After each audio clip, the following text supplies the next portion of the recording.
voyageurs. Hello. Bienvenue dans cette nouvelle vidéo. C'est parti. J'ai toujours les mouches qui nous tournent autour. Eh oui, il y a plein de mouches. C'est pas parce qu'on se lave pas. Hein. Parce qu'elles nous collent. Collent tout le monde.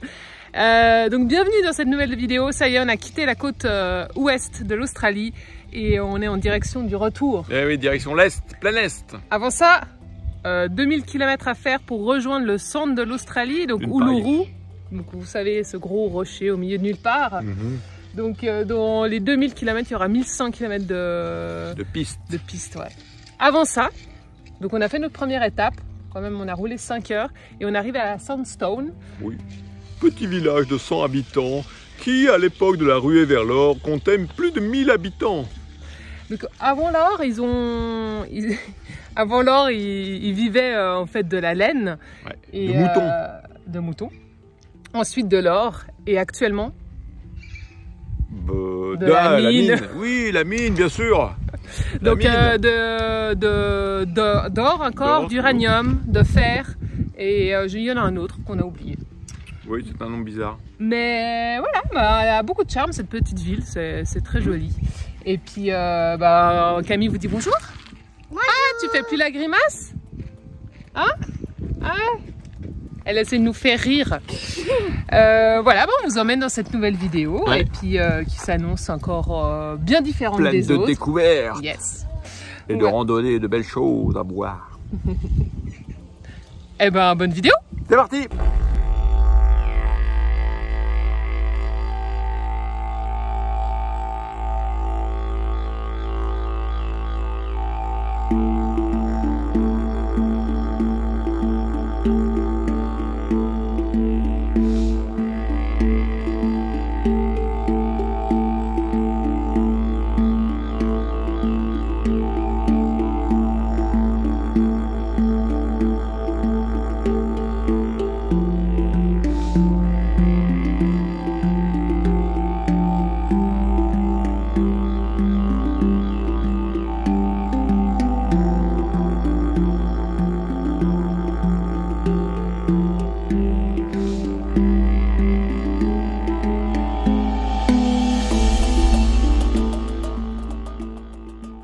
Voilà, on est arrivé à Laverton, donc on a fait déjà les 900 km de route et là devant on attaque les 1100 km de piste.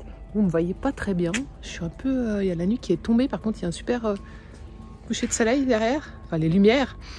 Et là donc on est dans le seul camping qu'il y a ici et c'est assez rigolo parce que dans la cuisine en fait on a discuté avec un monsieur et on est dans une région minière où il y a beaucoup d'or.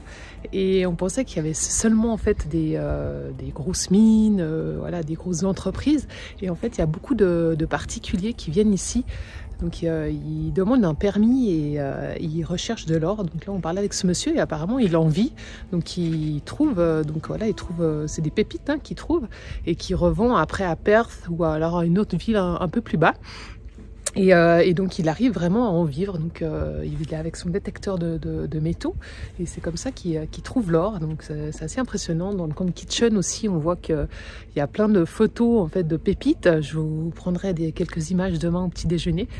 Et là par contre quand on est arrivé dans le camp, donc il y a beaucoup de miniers et en fait il y a aussi ces chercheurs d'or qui dorment ici et donc il y a tous les barbelés. Donc là il y a une partie par contre qui n'est pas barbelée où on est forcément et il y a la sécurité qui vient de passer en disant que voilà il fallait bien tout fermer, que lui il allait faire des rondes mais que voilà s'il y avait le moindre souci qu'il fallait l'appeler, donc bien tout fermer à clé, voilà et ouais donc je pense qu'on va quand même passer une bonne nuit, mais c'est vrai que on n'est pas à l'abri. Allez, je vous souhaite une bonne nuit. On se retrouve demain pour la suite de cette aventure. Bon matin les voyageurs. Voilà, on a eu moyennement froid. Les nuits donc sont très très fraîches. Après là il y a un vent, donc un vent du sud, donc très froid qui rend les moments un peu moins agréables. Et là donc je suis dans le camp kitchen comme je vous parlais hier. Voilà, c'est assez simple. Pat là avec son bonnet, Camille avec son bob. Et là il n'est pas encore levé comme là. Et là donc c'est ce que je vous parlais, toutes les tableaux avec toute l'or qu'ils ont trouvé. C'est assez impressionnant. Donc là, il y a une petite photo, tu peux voir. Et donc ils sont avec le détecteur de métaux de métal en train de chercher l'or. Voilà, je trouve assez... Ils ont même leur petite balance là, 35 grammes. Donc on peut en vivre, alors peut-être qu'on va s'installer là avec Patrice, mais on se dit que pour les enfants c'est pas très... c'est pas très cool, il n'y a pas grand chose. Autant les autres villes étaient très sympas à traverser, autant celle-là elle est un peu moins agréable. Ouais. La Verton c'est pas le coup de cœur. Ouais. Donc on va petit déjeuner, faire l'école, là on a un bon endroit pour protéger du vent. On a mis le chauffage même. Et après on va faire nos 5 heures de route. Ouais. Ils mettent du 60 km/h de moyenne, donc on va voir ce que ça donne. Allez, on se retrouve sur la route.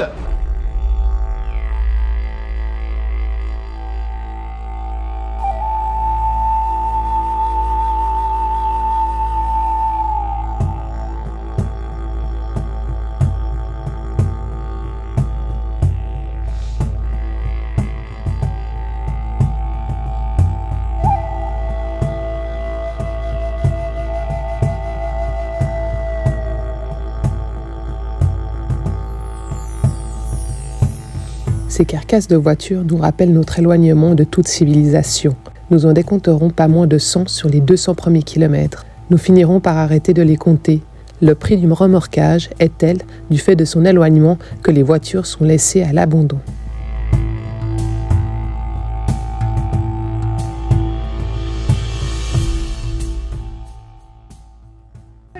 J'ai oublié mon appareil photo pour vous montrer le roadhouse. Donc sur la Great Central Road, c'est un peu comme les autres pistes, il y a des roadhouses assez régulièrement où on peut s'approvisionner en gasoil, en essence, aussi en aliments. Il y a essentiellement, après il y a beaucoup de choses pas très saines comme des chips, des bonbons, des boissons. Là il y a aussi chocolat. Il est assez bien fourni, il y a quelques légumes, fruits et légumes, bon pas beaucoup, hein, mais voilà, si tout d'un coup vous avez besoin, il y a quand même quelque chose. Et j'aurais bien voulu vous montrer parce que Patrice il avait une jolie petite découverte là. En fait il a ouvert un congélo et à l'intérieur il y a des queues de kangourous. On n'a pas su, il les mange, hein, mais voilà. On n'a pas su, voilà, on voulait en savoir plus, puis c'est fermé, on voulait retourner ce matin et voilà. Tant pis, c'est comme ça. Et il y a aussi des bonbons qu'on voulait goûter, des camel balls. Voilà, je vous laisse faire la traduction. Et oui, ici il y a beaucoup de chameaux. Donc, du coup, ils en ont fait des bonbons. Et la chose importante aussi, donc ici, je ne sais pas comment, à Jukayarla, nous sommes dans le roadhouse le plus éloigné de tout de l'Australie. Voilà. Et dans chaque roadhouse, c'est assez joli parce qu'ils vendent après plein de souvenirs, donc des t-shirts, pour garder les bières au frais, voilà, plein de petits... il y a toujours un petit rayon souvenirs et il y a plein de choses dedans. J'essaierai de vous montrer au prochain roadhouse qu'on s'arrête. Ben voilà, ici, sachez qu'on est au roadhouse le plus éloigné de tout. Incroyable quand même. Bon. On essaye de... on continue nos deuxième journée là sur la partie... piste et je vous en dirai un petit peu plus par rapport à ça. Allez, à tout de suite sur la route. On part du roadhouse, donc on est sur une petite zone bitumée et qui sert aussi en fait de piste d'atterrissage au besoin. Tout belle. Allez vas-y, mets les gaz.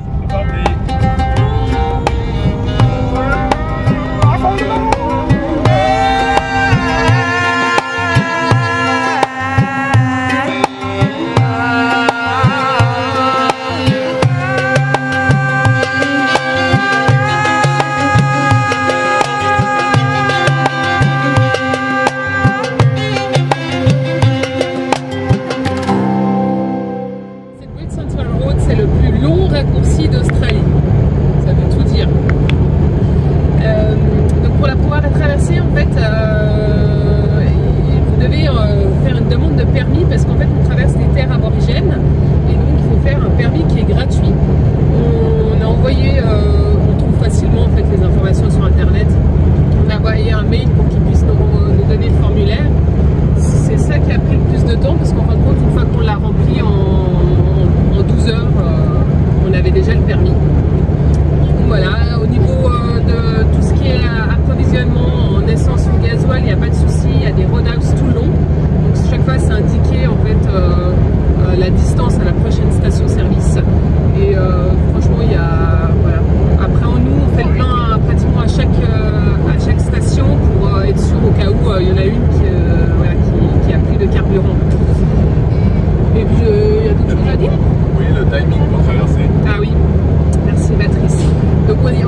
obligation de traverser en fait les 1100 km de piste avec quelques parcelles de route quand même en 3 jours et 2 nuits. Après, il n'y a personne qui nous a demandé si on avait le permis. On a croisé personne qui regardait ça. Mais voilà, sachez qu'il y a une restriction par rapport à ça. Si vous voulez aller dans des communautés ou comme ça, apparemment c'est tout un processus beaucoup plus long. Et voilà, je ne sais même pas si on a le temps, on a le droit. Bref, on croise en fait des routes qui bifurquent de temps en temps. Donc c'est pour avoir accès aux communautés aborigènes. Et donc c'est marqué seulement avec permis, interdiction. Des fois il y a interdiction de rentrer. Donc voilà. C'est bon, c'est complété. Oui. Donc là on va se faire une petite pause d'un premier redhouse, il y a une station-service, donc on va faire le plein parce que là on est à moitié. Et après on continue encore. Voilà, le deuxième jour on fait 6 heures de route, ça nous fait combien de kilomètres? 375. Hier on a fait 300 km à peu près. Et puis on terminera la dernière journée ce qui reste. Voilà, allez à plus.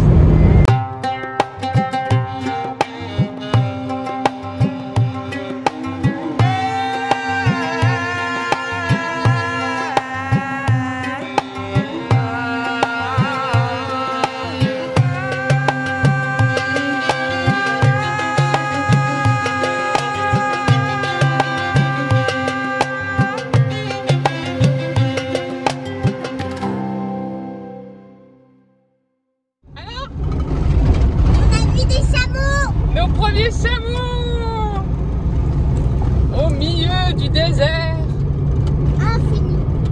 infini. Alors c'est un désert qu'on s'attendait pas à ça, hein, Naël?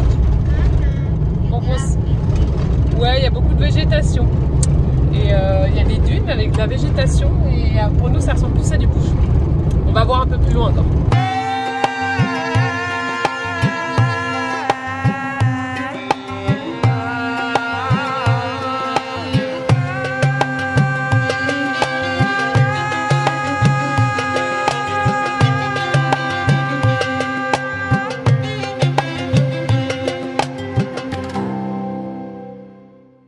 Bon, on vient d'arriver au Roadhouse. Là, on va déjà faire le plein de diesel.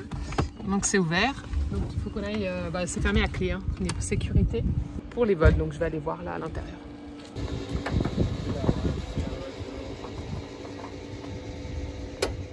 Bon, bah, je suis bien là parce qu'il y a un dingo là, juste là. Il va voir ce qu'il y a dedans. Il y en a un derrière.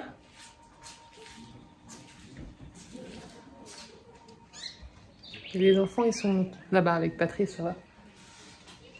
Bon, ils font un petit tour du terrain. Je crois que c'est bon. Et il paraît qu'au Centre Rouge, donc on arrive demain, et il y en a beaucoup. Faut faire attention à sa nourriture. Et malheureusement, il y a un coucher de soleil qui a l'air juste dingue. Et il y a un bâtiment devant. Et c'est tout rouge. Enfin voilà. Allez, je vous souhaite une bonne nuit. On a mangé. Il fait meilleur, il n'y a plus de vent, le vent est tombé donc c'est parfait. Ce soir, nous serons bercés au son des hurlements des dingos.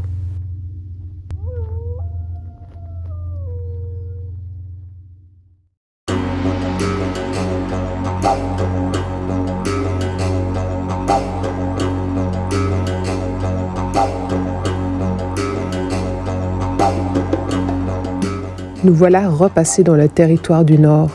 L'Australie compte 6 États et 10 territoires répartis sur le continent, mais aussi dans l'océan Indien, la mer de Corail, la mer de Tasman et en Antarctique.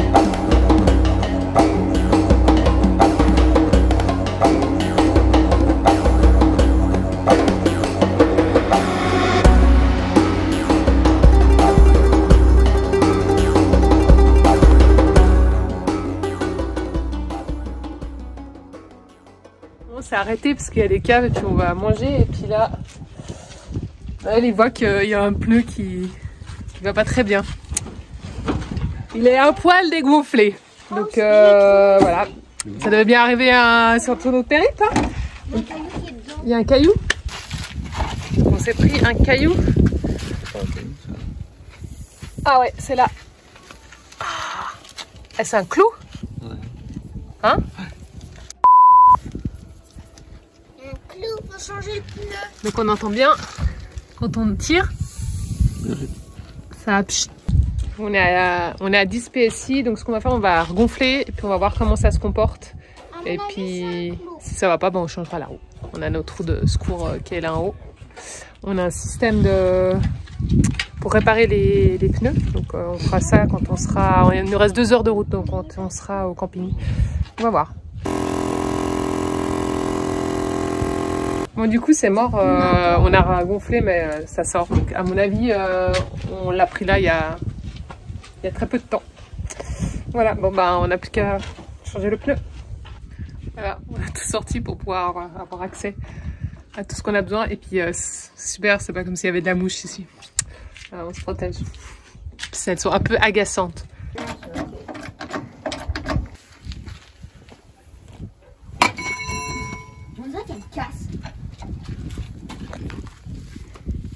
Ils ont serré avec une machine, donc du coup à la main c'est hyper difficile. Mais mon mec c'est un warrior. Eh, on est une belle équipe là, hein. Ouh, ça bosse dur.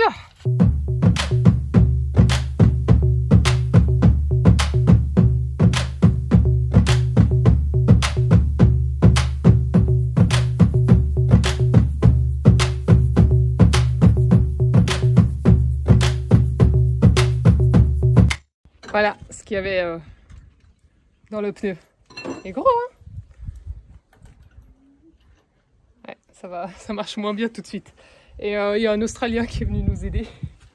Parce qu'on est, on est dans un truc, la seule activité à faire sur cette piste, c'est d'aller voir une cave. Donc c'est où on y était et on voulait justement se poser, pique-niquer là à la petite table. Et il y a plein d'autres Australiens, il y en a un qui est venu. Et on s'est rendu compte que les boulons n'allaient pas très bien avec la roue de secours. On n'en a pas d'autres. Ah. On apprend. Il dit mais pourquoi vous ne faites pas le système de réparation et tout ça? Et il nous a montré, on a fait ça ensemble. De 2 mains d'homme. C'était assez utile quand même, hein, parce que c'est costaud. Hein. Ah, ouais. Donc maintenant on remonte le pneu d'origine avec la réparation. Et donc c'est un système de gomme en fait que tu... avec tout, c'est tout un kit et que tu enfonces en fait dans le trou. Et après, là on a regonflé le pneu et puis ça a l'air de tenir, il n'y a pas l'air d'avoir de fuite. On va bien sûr vérifier dans pas longtemps. Et voilà, donc on remonte, on va remettre la roue de secours de nouveau là en haut. Et on sera parti pour la fin de cette Great Central Road. Eh ben, il y a toujours de l'aventure en fait. Et puis là il y a les mouches, donc je remets mon truc, excusez-moi. On a offert 2 petites bières au monsieur qui est venu nous aider. Il ne voulait pas les prendre. J'ai insisté, bien sûr.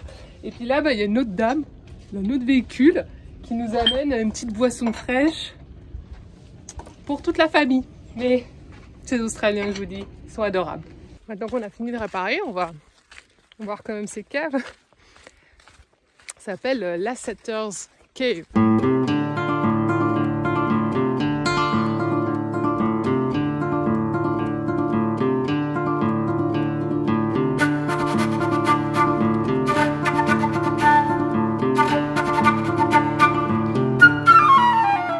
Du coup, c'était une toute petite cave, voilà. Et je trouvais intéressant parce que on croise beaucoup de ces panneaux.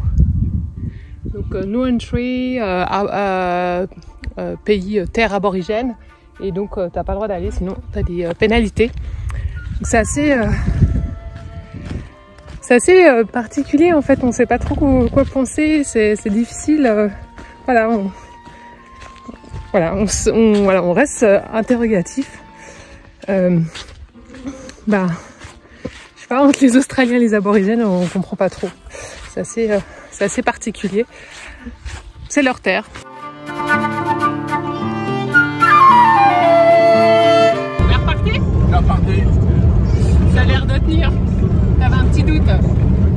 Oui, parce que la pression, elle avait l'air de diminuer, mais c'est comme on a mis de l'air froid dedans. Le temps que ça réchauffe, On va voir. On s'arrête dans pas longtemps. Là, au visuel, ça a l'air d'être bon. On va voir. Je viens de souvenir où sont les écrous de la roue de secours. Ils sont bien bloqués tout au fond. L'essentiel, c'est de les avoir au cas où. Allez, continuer dans ces paysages sublimes. Vous avez vu un peu avant, on a traversé toute une chaîne chaîne de montagnes, c'est assez impressionnant. Et ça nous épate un peu parce que, enfin, ça nous interpelle parce qu'il parle d'un désert, le désert de Victoria, mais pour nous le désert c'est pas du tout ça. Mais il faut croire que si aussi. Bah, c'est désertique en fin de compte, il n'y a rien. À part des arbres, des chameaux, des chevaux. Et nous!